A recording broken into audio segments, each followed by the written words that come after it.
तो आज हमारी कंप्यूटर की फ़र्स्ट क्लास है दोस्तों, और आज की हम क्लास में पढ़ेंगे इंट्रोडक्शन टू कंप्यूटर्स। ठीक है दोस्तों, हम चैप्टर वाइज क्लासेस करेंगे। ठीक है दोस्तों, तो जैसे कि आपकी डिमांड थी सभी की कि चैप्टर वाइज क्लासेस होनी चाहिए, तो हम वैसे ही चैप्टर वाइज क्लास करेंगे। अभी तक जिसने हमारे हेलो ऑफिसर के यूट्यूब चैनल को सब्सक्राइब नहीं किया तो प्लीज़ इसको सब्सक्राइब कर लीजिए, और टेलीग्राम में आपको डिस्क्रिप्शन में लिंक मिल जाएगा टेलीग्राम का, तो वहाँ से आप इसकी PDF हिंदी पंजाबी में हिंदी और इंग्लिश में आपकी इसकी PDF ले सकते हो। ठीक है दोस्तों, तो चलिए दोस्तों शुरू करते हैं।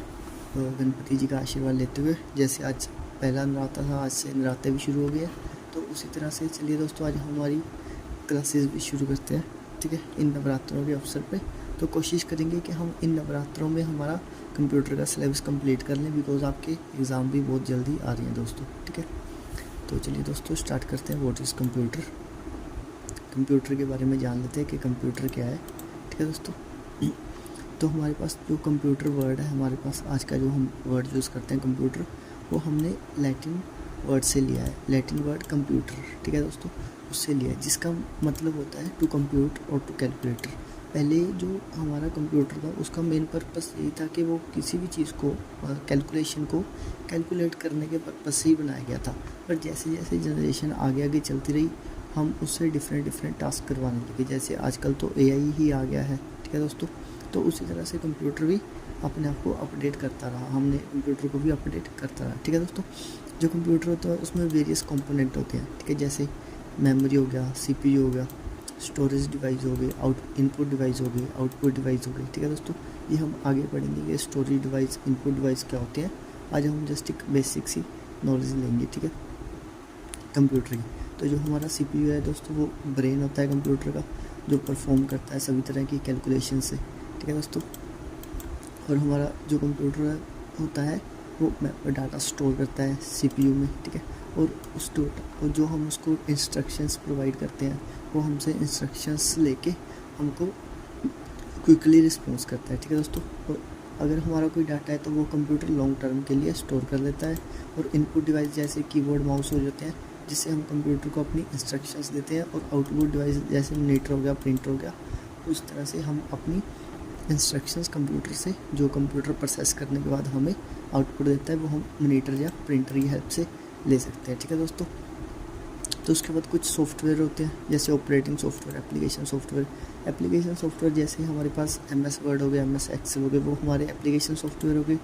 जो हमारे ऑपरेटिंग सॉफ्टवेयर होते हैं वो दोस्तों, जैसे हमारी Windows 7 होगी, Windows 8 होगी, Windows 10। ठीक है दोस्तों, तो ये जितनी भी हमारी विंडोज़ हैं, ये हमारे सब ऑपरेटिंग सिस्टम्स हैं। ठीक है, और कंप्यूटर को डिफरेंट पर्पज़ के लिए यूज़ किया जाता है, जैसे क्रिएटिंग डॉक्यूमेंट्स, प्लेइंग गेम्स। ठीक है दोस्तों, तो डिफरेंट कंप्यूटर के पर्पज़ है। तो चलिए दोस्तों नेक्स्ट चलते हैं, कंप्यूटर की कैरेक्टरिस्टिक्स, मतलब कंप्यूटर के हमको क्या फ़ायदे हैं कंप्यूटर के।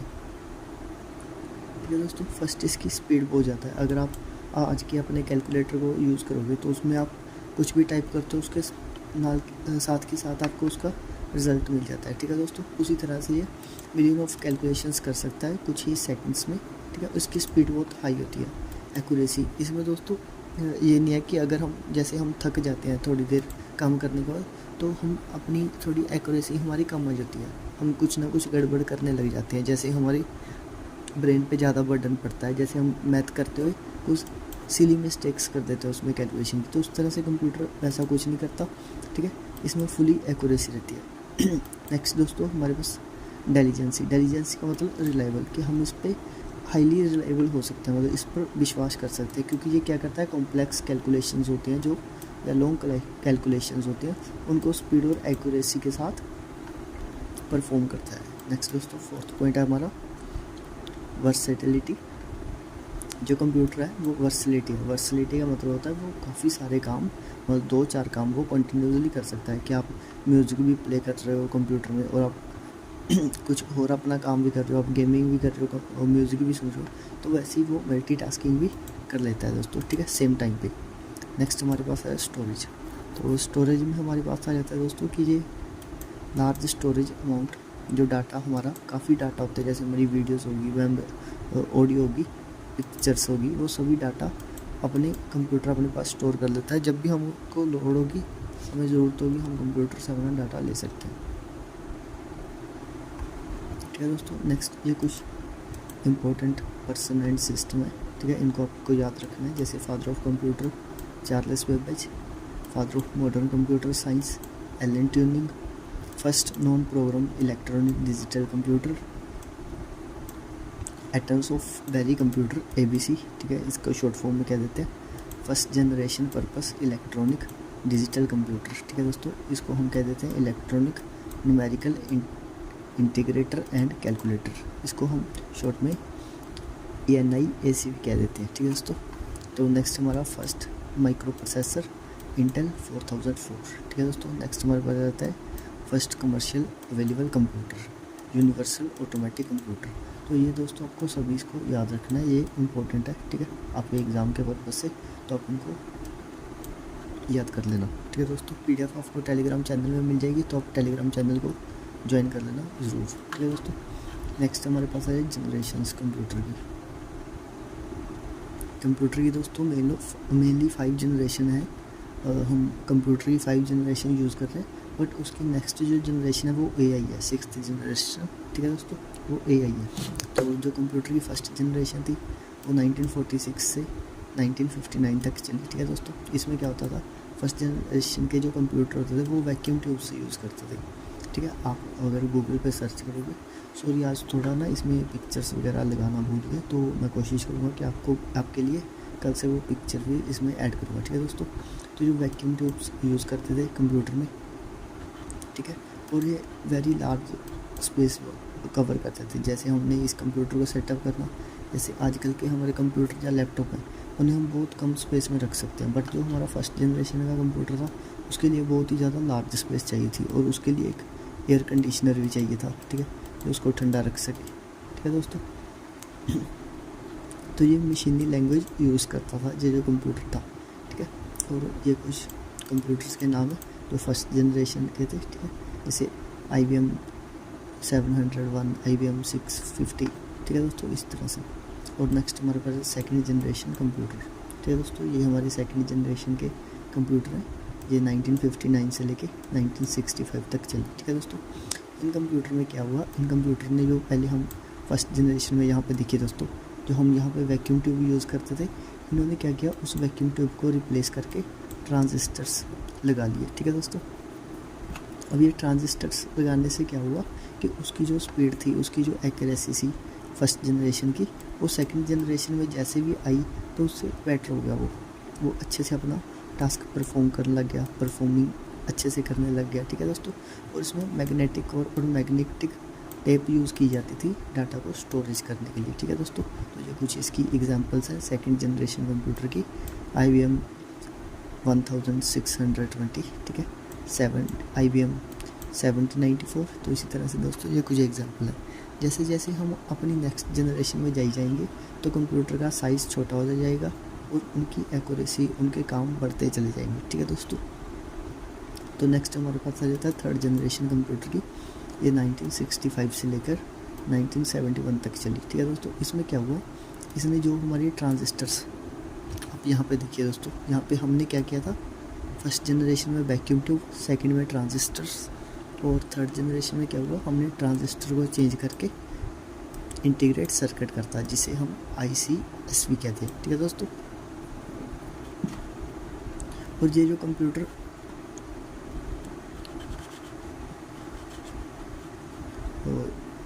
ये हमारे जो कंप्यूटर होते हैं दोस्तों, ये नैनो सेकेंड्स में, मतलब 1 सेकेंड से कम में भी कैलकुलेशंस परफॉर्म करने लग गए थे। ठीक है दोस्तों, और इनमें हाई लेवल लैंग्वेज यूज़ होती थी, जैसे फोर्ट्रैन, कोबोल। ठीक है दोस्तों, एल्गो 68। इस तरह से ये हमारी लैंग्वेज इसमें यूज़ होने लगी थी। ठीक है जी, न्यू जनरेशन थी उसकी। इसमें remote processing, time sharing, multi processing, ये सारे सिस्टम यूज़ होने लगे। मल्टी प्रोसेसिंग जैसे मैं आपको बताकर हटाऊँ कि आज के हमारे कंप्यूटर दो से ज़्यादा टास्क उसमें परफॉर्म कर सकते हैं। ठीक है दोस्तों, तो जो कुछ एग्जांपल है थर्ड जनरेशन हमारा जो कंप्यूटर था उसकी, हनीवेल 6000 सीरीज़, PDP, IBM 370, 160। ठीक है दोस्तों, IBM 360 सीरीज़। ठीक है दोस्तों, ये हमारी कुछ एग्जांपल्स हैं थर्ड जनरेशन की। तो अगर आपको दोस्तों अच्छा लग रहा है तो प्लीज़ एक लाइक तो बनता है, आपके लिए इतनी मेहनत करते हैं, ठीक है दोस्तों। तो एक लाइक और सब्सक्राइब जरूर कर देना चैनल को। तो नेक्स्ट दोस्तों हमारे पास आ जाता है इसकी 4th जनरेशन कंप्यूटर, ठीक है। और ये जैसे ही दोस्तों हम जैसे ही 3rd जनरेशन को जहाँ पर छोड़ेंगे वहाँ से ही हमारी 4th जनरेशन शुरू हो जाएगी। जो हमारी 4th जनरेशन थी वो चली 1971 से 1980 तक, ठीक है दोस्तों। ये हमारी 4th जनरेशन कंप्यूटर थी। ये कंप्यूटर यूज़ करते थे very large scale integrated circuits, ठीक है दोस्तों। आईसीज होते हैं जो, उनको एक लार्ज स्केल में यूज़ करते थे, ठीक है दोस्तों। और इसमें सेमीकंडक्टर यूज़ किए जाते थे प्राइमरी मेमोरी के लिए, और मैग्नेटिक डिस्क यूज़ की जाती थी सेकेंडरी मेमोरी के लिए या स्टोरेज के लिए। जैसे हम डाटा स्टोरेज करते हैं वो हमारा सेकेंडरी मेमोरी में होता है, और जो हम एट प्रेजेंट जैसे मैं आपको यहाँ पे कंप्यूटर पे पढ़ा रहा हूँ, तो ये मैं जो टास्क कर रहा हूँ ये हमारे प्राइमरी मेमोरी में स्टोर हो जाए, ठीक है दोस्तों। और multi processing, multi programming operator इसमें सभी यूज़ होते हैं, जैसे 3rd में होते थे। तो ऑब्वियसली अलग, जैसे हम 3rd से 4th में आएंगे तो वो पुराने फीचर तो इसमें होंगे ही, बट इसमें कुछ ऐड होता जाएगा और इसकी कमियां दूर होती जाएंगी, ठीक है दोस्तों। और ये इसकी कुछ एग्जांपल्स हैं आपके सामने, ठीक है, इनको पढ़ लेना, वो PDF टेलीग्राम में मिल जाएगी, ठीक है दोस्तों। तो नेक्स्ट आप यहाँ पे देख सकते हो हमारे पास आ जाएगा 5th generation computer. 5th generation computer 1918 से लेके एट प्रेजेंट अभी तक चल रहे हैं हमारे पास, ठीक है दोस्तों। 5th जनरेशन कंप्यूटर जो आज हम कंप्यूटर यूज़ कर रहे हैं वो 5th जनरेशन का है, तो उनके बारे में तो आपको पता ही होगा, ठीक है दोस्तों। तो ultra large scale integrated chips use करते हैं, जो कंप्यूटर में हमारी चिप्स लगी होती है ना छोटी छोटी, और उन चिप्स को कहते हैं इंटीग्रेटेड चिप्स, ठीक है दोस्तों। कभी मौका मिले तो CPU खोल के देखना, अगर CPU नहीं है तो आप ऑनलाइन सर्च कर सकते हो, तो वहाँ पर आपको दिख जाएगी, ठीक है दोस्तों। सॉरी मैं आप भूल गया इसमें पिक्चर्स ऐड करना, वरना आपको यहाँ पे दिखा देते हैं, ठीक है दोस्तों। तो उसमें क्या होता है, मिलियंस ऑफ कंपोनेंट स्टोर होते हैं एक सिंगल चिप के अंदर, ठीक है दोस्तों। और जो आज का हमारा कंप्यूटर है वो आपको पता ही है, जो हमारी नेचुरल लैंग्वेज है, जिस भी हम लैंग्वेज में, इंग्लिश में, हिंदी में, पंजाबी में, मराठी में, जिस लैंग्वेज में भी हम उसमें को टाइप करेंगे वो समझ के उसी तरीके से हमको अपना रिस्पॉन्स करता है, ठीक है दोस्तों। और इसकी कुछ एग्जांपल्स हैं, जैसे रोबोट्स हो गया, सुपर कंप्यूटर्स हो गए, ठीक है, ये सभी इसकी एग्जांपल्स हैं। नेक्स्ट दोस्तों हमारे पास एट करंट, जो एट करंट का हमारा मेन मुद्दा चल रहा है AI के ऊपर, तो वो है हमारी, इसे हम 6th जनरेशन एज आ इंक्लूड कर सकते हैं कि ये हमारी 6th जनरेशन है, ठीक है दोस्तों। तो उसी तरह से आप AI stand for artificial intelligence, AI से आप समझ ही सकते हो कि आर्टिफिशियल टेक्नोलॉजी है, ठीक है। इसमें क्या होता है दोस्तों, इसमें ना कुछ कंप्यूटर साइंस ने फोकस किया है ग्रेट इंटेलिजेंसी मशीन्स। इन मशीन्स में क्या होता है, जैसे कि आप देखते हो कि आजकल क्या आ रहा है, सेल्फ ड्राइविंग कार आ रही है, ठीक है दोस्तों, जहाँ विजुअल असिस्टेंट्स आ रहे हैं। उसमें क्या होता है, जैसे सेल्फ ड्राइव कार है, आप उस पर एक बार सेट कर देते हो तो वो अपने आप से आपको उस डेस्टिनेशन पे ले जाती है। अगर रास्ते में कोई ट्रैफिक है या रास्ते में कोई दिक्कत है तो वो अपने आप अपने सेंसर से पता लगाकर आपको सेफली वहाँ पे पहुँचा देते हैं। तो फॉर एग्जांपल भी दोस्तों, जैसे आप देख सकते हो कि अलेक्सा आपने यूज़ किया होगा, सभी ने यूज़ किया होगा मोस्ट प्रोबेबली, ठीक है। अलेक्सा को आप क्या करते हो, वॉइस कमांड देते हो अपनी, और वो क्या करता है, आपकी कमांड को अपनी लैंग्वेज, आपकी लैंग्वेज को समझकर आपको टास्क परफॉर्म करता है, आपके लिए टास्क परफॉर्म करता है। जैसे आप उसको बोलोगे कि अलेक्सा प्ले अ सॉन्ग, तो वो आपके लिए सॉन्ग प्ले कर देगा। जैसे उसे आप बोलोगे कि अलेक्सा प्ले अ स्टोरी, तो वो आपके लिए एक स्टोरी प्ले कर देगा, ठीक है दोस्तों। तो इसी तरह से अलेक्सा वर्क करेगा, वो आर्टिफिशियल इंटेलिजेंसी का एक एग्जाम्पल है आपके लिए। तो नेक्स्ट दोस्तों चलते हैं टाइप ऑफ कंप्यूटर्स। जैसे हमारे पास यहाँ पर हमने पढ़ा दोस्तों, जैसे हमारे पास जनरेशन थी कंप्यूटर की, वैसे ही हमारे पास टाइप्स हैं, ठीक है दोस्तों। आप देख सकते हो कि हमारे पास 10 टाइप्स हैं कंप्यूटर की, तो इसको हम पढ़ते जाएंगे एक एक करके। फर्स्ट हमारे पास है एनालॉग कंप्यूटर्स, ठीक है दोस्तों। एनालॉग कंप्यूटर में क्या होता था, जो हमारे एनालॉग कंप्यूटर होते थे वो कंटिन्यूसली डाटा स्टोर करते थे फिज़िकल फॉर्म में, वो एक पेपर के ऊपर, ठीक है, वो क्या करते थे, वो फिज़िकल फॉर्म में आपके लिए डाटा कंटिन्यूसली स्टोर करते रहते थे, ठीक है दोस्तों। और कैलकुलेशंस वगैरह परफॉर्म करने के लिए इनको यूज़ किया जाता था। और जो आउटपुट देते थे वो एक ग्राफ के ऊपर आउटपुट देते थे अपने, ठीक है दोस्तों। तो उसकी कुछ फिज़िकल जो हमारे होते थे एनालॉग कंप्यूटर, उसकी कुछ एग्जांपल्स है, आप यहाँ पर देख सकते हो, ठीक है। और इनके ठीक है दोस्तों, तो जो हमारे ये एनालॉग कंप्यूटर हैं ये फिज़िकल वेरिएबल कैलकुलेशन के लिए यूज़ किए जाते थे। तो इसमें वोल्टेज, प्रेशर, टेम्परेचर, स्पीड, इन चीज़ों को मेज़र करने के लिए यूज़ किए जाते थे। ये एग्जांपल लिखनी वो भी लिखी थी इसमें एग्जांपल, तो आपको दोस्तों PDF मिल जाएगी टेलीग्राम में, उस पर आपको सब कुछ मिल जाएगा, अपने टेंशन लें, ठीक है दोस्तों। तो नेक्स्ट हमारे पास डिजिटल कंप्यूटर हमारा, तो जो हमारा डिजिटल कंप्यूटर जैसे आज हम कंप्यूटर यूज़ कर रहे हैं, ठीक है, वो एक डिजिटल कंप्यूटर की ही एग्जांपल है। उसमें क्या होता है, उसमें बाइनरी लैंग्वेज यूज़ करता है कंप्यूटर। हम उसको अपनी लैंग्वेज में इंस्ट्रक्शंस देते हैं, तो वो बाइनरी लैंग्वेज में उसको कन्वर्ट करके उसको यूज़ करता है। बाइनरी में क्या होता है, 0 होता है और 1 होता है। जैसे हम उसको कोई डाटा प्रोवाइड करते हैं तो उसको बाइनरी में कन्वर्ट करके कंप्यूटर समझता है। बाइनरी में क्या, अगर हमने कुछ भी टाइप किया तो कंप्यूटर उसको 1 0 0 1 1 कुछ ऐसे उसको समझ लेगा, ठीक है दोस्तों। ये हमारी बाइनरी लैंग्वेज होती है, ठीक है दोस्तों। ये एनालॉग कंप्यूटर से मोर एक्यूरेट थे, ठीक है, और कॉम्प्लेक्स प्रॉब्लम्स सॉल्व कर देते थे मिनिमम टाइम में। Engineer, technology, design, research, data processing, इन फील्ड में इनको यूज़ किया जाता था। तो नेक्स्ट दोस्तों हमारे पास आ जाता है हाइब्रिड कंप्यूटर। और अब देखो हाइब्रिड कंप्यूटर में क्या होता था, एनालॉग कंप्यूटर और डिजिटल कंप्यूटर को कंबाइनली यूज़ किया जाता था। हाइब्रिड, ठीक है, इन दोनों की टेक्नोलॉजी को यूज़ करके उन्होंने क्या किया, हाइब्रिड कंप्यूटर का निर्माण किया। हाइब्रिड कंप्यूटर उन्होंने बनाई, जो क्या करते थे, लॉजिकली ऑपरेशंस करते थे, ठीक है। डिफरेंट इक्वेशंस होगी, उनको सॉल्व करने के लिए फुल एफिशिएंसी के साथ, ठीक है दोस्तों। नेक्स्ट हमारे पास आ जाता है माइक्रो कंप्यूटर्स। तो माइक्रो कंप्यूटर्स में दोस्तों जो हमारे माइक्रो कंप्यूटर्स होते हैं वो क्या होते हैं, साइज़ में बहुत ज़्यादा स्मॉल होते हैं। मतलब जो जितने भी हमारे माइक्रो कंप्यूटर्स होते हैं वो सभी साइज़ में स्मॉल होते हैं। वो इनएक्सपेंसिव होते हैं। इनएक्सपेंसिव का मतलब कि वो ज़्यादा एक्सपेंसिव नहीं होते।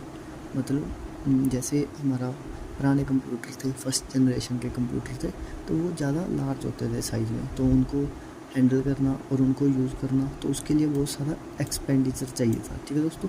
तो उसी तरह से जैसे हमारे ये माइक्रो कंप्यूटर है, इनको यूज़ करने के लिए ज़्यादा एक्सपेंडिचर नहीं चाहिए, ठीक है दोस्तों। तो ये इनएक्सपेंसिव है और साइज़ में भी स्मॉल है। इनको हम इजीली यहाँ से वहाँ लेकर जा सकते हैं, ठीक है। तो पर्सनल यूज़ के लिए इनको यूज़ किया जाता था माइक्रो कंप्यूटर को। इसको होम्स में यूज़ किया जाता, घर पर यूज़ करते थे गेम्स प्ले करने के लिए, या इंटरनेट पे कुछ चीज़ देखने के लिए, कुछ ढूंढने के लिए, तो उस वजह से दोस्तों इसको यूज़ किया जाता था। नेक्स्ट हमारे पास आ जाता है मिनी कंप्यूटर्स। ठीक है दोस्तों, मिनी कंप्यूटर्स नेक्स्ट जैसे आपको बताया गया कि जैसे जैसे हम आगे जाएंगे तो कंप्यूटर भी ऐसे जाएंगे। मतलब जैसे इसमें यहाँ पे कुछ कमियाँ थी उसको पूरा किया तो यहाँ पे आ गए, तो अभी यहाँ पे कुछ कमियाँ रह गई तो उसको पूरा किया, हम यहाँ पे आ गए। यहाँ पे कुछ कमियाँ तो यहाँ पे, तो जैसे जैसे हम यहाँ से आगे बढ़ते जाएंगे तो उसी तरह से जितने भी कंप्यूटर में कमियाँ थी वो दूर होती जाएंगी और हम आगे अपनी उन्नति की ओर बढ़ते चले जाएंगे। ठीक है दोस्तों, जैसे हम फर्स्ट जनरेशन से शुरू होकर आज हम आर्टिफिशियल टेक्नोलॉजी पे पहुंच गए। ठीक है दोस्तों, आर्टिफिशियल आपको पता ही है कितनी बेनिफिट भी है और कितनी ख़तरनाक भी है हमारे लिए। ठीक है दोस्तों, तो इसका सही यूज़ कीजिए अपनी पढ़ाई के लिए, अच्छे कामों के लिए, तो आपके लिए एक वरदान साबित हो सकती है। ठीक है दोस्तों, तो ये हमारी जो मिनी कंप्यूटर्स होते थे इनमें और ज़्यादा एक्स्ट्रा फीचर्स थे। ठीक है, और साइज़ में भी ये दोस्तों स्मॉलर होते थे, फिज़िकल साइज़ में कुछ ज़्यादा बड़ा इनका साइज़ नहीं होता था। ठीक है दोस्तों, और ये यूज़ किए जाते थे स्मॉल और मिड रेंज बिजनेस या साइंटिफिक एप्लीकेशंस के लिए। तो नेक्स्ट दोस्तों टाइप ऑफ कंप्यूटर में हमारे पास नेक्स्ट टाइप हमारी आ जाती है मेन फ्रेम कंप्यूटर्स। ठीक है दोस्तों, तो जो हमारा ये मेन फ्रेम कंप्यूटर्स है, ठीक है, जो हमारा ये मेन फ्रेम कंप्यूटर है ये एक्सपेंसिव है लार्जर साइज़ में। एक्चुअली जो मेन फ्रेम कंप्यूटर वो काफ़ी बड़ा होता था साइज़ में, काफ़ी बड़ा हुआ तो आपको पता ही है कोई भी चीज़ साइज़ में ज़्यादा होगी तो वह एक्सपेंसिव तो होगी, क्योंकि उस पर मटेरियल बहुत ज़्यादा लगेगा। ठीक है दोस्तों, जितना उस पर ज़्यादा मटेरियल लगेगा तो उतनी ज़्यादा वो चीज़ एक्सपेंसिव बनती जाएगी। ठीक है दोस्तों, तो उसकी जो वैल्यू होगी वो इंक्रीज़ होती जाएगी। ठीक है दोस्तों, तो उसी तरह से जो हमारा मेन फ्रेम कंप्यूटर था वो साइज़ में लार्ज था और एक्सपेंसिव था। ठीक है, बट ये क्या करता था, वो कैपेबल था। जैसे हमने 100 ऑफ कैलकुलेशंस करानी है एक साथ, तो वो उन कैलकुलेशंस को कर देता था इजीली। ठीक है दोस्तों, कुछ स्पेसिफिक पर्पस के लिए यूज़ किया जाता। अब अगर आप यहाँ पे सोचते हो कि अगर इतना बड़े ये कंप्यूटर थे तो हम इनको यूज़ ही क्यों किए जाते, बट कुछ फील्ड ऐसी थी कि जहाँ पर इनका यूज़ होना ज़रूरी था, इनके बिना वहाँ पर काम नहीं होता था। ठीक है दोस्तों, तो इसीलिए उनको डिज़ाइन किया गया कुछ स्पेसिफिक फंक्शंस के लिए, कुछ स्पेसिफिक एप्लीकेशंस के लिए। ठीक है दोस्तों, तो नेक्स्ट हमारे पास रहता है personal computers. Personal computers PC बोल देते हैं जिसको हम। ठीक है, हमारे घर पे भी होगा, तो मैक्सिमम बच्चों के घर पे होता है ये पर्सनल कंप्यूटर। मैं घर पे नहीं होता तो अपने स्कूल में कॉलेज में तो देखा ही होगा वहाँ पर। ठीक है दोस्तों, पर्सनल कंप्यूटर होता है ये कॉस्ट इफेक्टिव होता है, मतलब कुछ ज़्यादा एक्सपेंसिव भी नहीं होता और ज़्यादा चीप भी नहीं होता। ठीक है दोस्तों, ठीक होता है, कॉस्ट इफेक्टिव होता है। ठीक है, बट आज की टाइम में आप देखो तो पीसी की जो वैल्यू है वो काफ़ी कम हो गई है पहले के कंपैरिजन में। आजकल तो हम लैपटॉप वगैरह और मोबाइल यूज़ करते हैं, उसकी वजह से हमारे पीसी की वैल्यू डिक्रीज़ हुई है। तो ये क्या होता है, ये कॉस्ट इफेक्टिव होता है। ठीक है, कंप्यूटर, और इसको डिज़ाइन किया जाता है सिंगल यूज़र के लिए। मतलब जो आपका कंप्यूटर है उसको सिंगल यूज़र के लिए डिज़ाइन किया जाएगा। मतलब जैसे अब मैं चला रहा हूँ यहाँ पे इस कंप्यूटर पर, अगर मैं टास्क कर रहा हूँ तो ऐसे नहीं है कि कोई आधी स्क्रीन पे इस पर मैं टास्क कर लूँगा, जैसे ये हमारे कंप्यूटर की स्क्रीन है, तो ऐसा नहीं है ना कि इस स्क्रीन पे मैं टास्क कर लूँगा और इस स्क्रीन पे कोई मेरा और सबॉर्डिनेट या मेरा कोई साथी आके जहाँ पे इस स्क्रीन पे आधी स्क्रीन पे वो काम करे आधी पे मैं करूँ, तो ऐसा नहीं होगा। तो ये एक सिंगल यूज़र के लिए डिज़ाइन किया जाता है। ठीक है दोस्तों, मैं होप करता हूँ कि आपको मेरा समझाया हुआ अच्छे से समझ आ रहा होगा।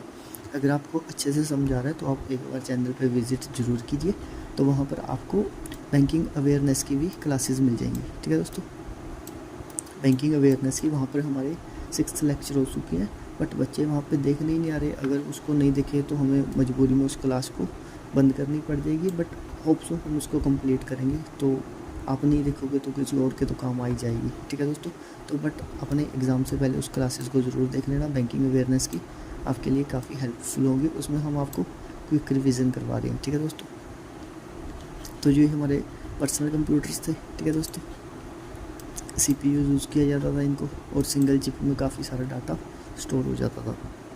ये मेनली डिपेंड करते थे माइक्रो प्रोसेसर टेक्नोलॉजी पर। ठीक है दोस्तों, जो हमारी माइक्रो प्रोसेसर टेक्नोलॉजी है उस पर ये डिपेंड करते थे।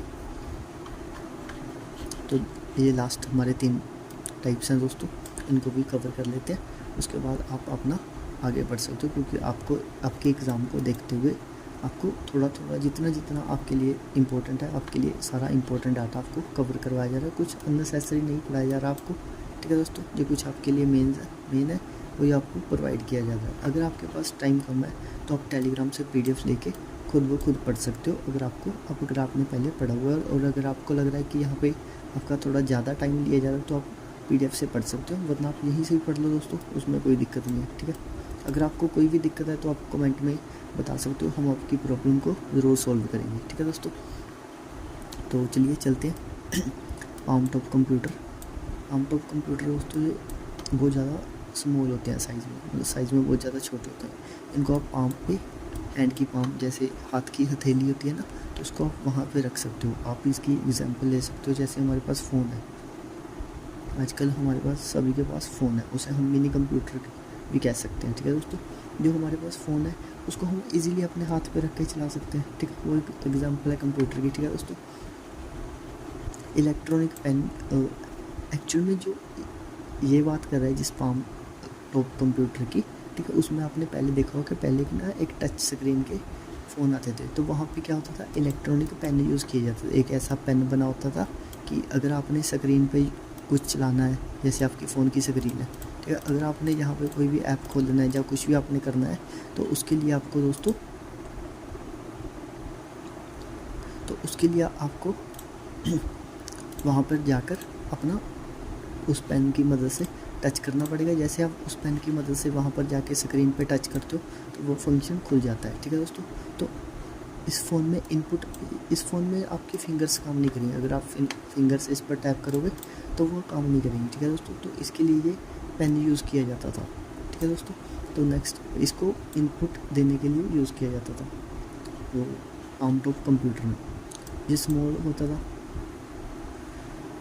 ये साइज़ में भी स्मॉल होता था, और स्मॉल डिस्क स्टोरेज इसके पास थी जिसमें वो डाटा स्टोर करता था। ठीक है, और इसको हम कनेक्ट कर सकते थे वायरलेस नेटवर्क के साथ। जैसे हमारे पास वाईफाई है तो उसके साथ हम इसको कनेक्ट कर लेते थे। तो नेक्स्ट दोस्तों, लैपटॉप कंप्यूटर आप अच्छे से जानते होंगे, इससे तो आप अच्छे से वाकिफ़ हो। आपने कभी ना कभी इसको चलाया ही होगा लैपटॉप कंप्यूटर को। ठीक है, अगर नहीं चलाया, अगर आपके पास है तो ठीक है, अगर नहीं है तो आप लेना चाहते हो कि हमारी जॉब लगे तो हम इसको ले लें। ठीक है दोस्तों, बहुत अच्छा डिवाइस है ये लैपटॉप कंप्यूटर। ठीक है, तो चलिए इसके बारे में थोड़ा पढ़ते हैं। ये लैपटॉप कंप्यूटर ये पोर्टेबल है। पोर्टेबल मीन्स कि आप इसको, अगर आप यहाँ पे अपने घर पे काम कर रहे हो, अगर आपने ऑफिस में जाना है तो आपको इसको इजीली अपने साथ बैग में कैरी करो और यहाँ पे ऑफिस में ले जाओ। अगर ऑफिस से आपने घर लेके आना है तो इसको बैग में पाओ और ऑफिस से घर में ले आओ। ठीक है दोस्तों, तो उसी तरह से ये काम करता था।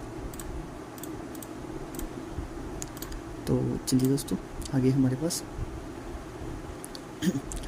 जो हमारा लैपटॉप है,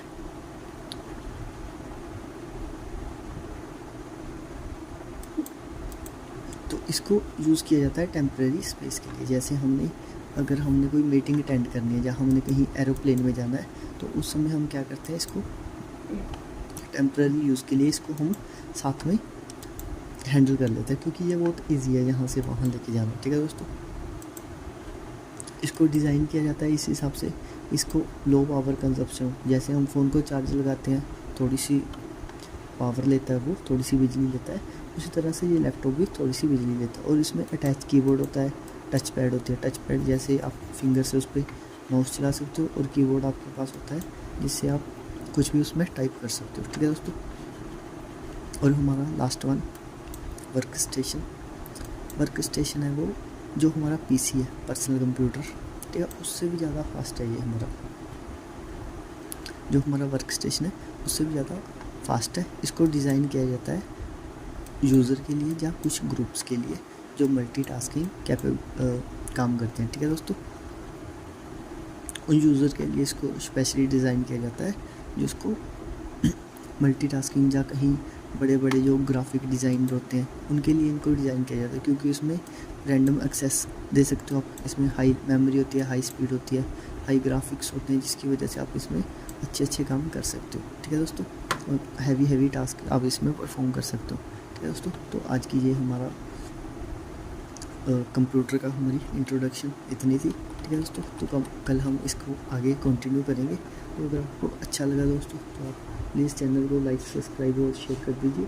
मैं आपको बार नहीं कहूँगा, बट आपके लिए ये कहना जरूरी है, क्योंकि अगर हम आपको कुछ फ्री में दे रहे हैं तो आपका भी कुछ फ़र्ज़ बनता है, तो आप उसका मैक्सिमम बेनिफिट लो। ठीक है दोस्तों, तो आपके लिए ये चैप्टर वाइज क्लासेस है कंप्यूटर की। तो आज हमारा लेक्चर 1 था, कल हमारा लेक्चर 2 होगा। ठीक है दोस्तों, तो ये आज हमने इंट्रोडक्शन पढ़ा कंप्यूटर से।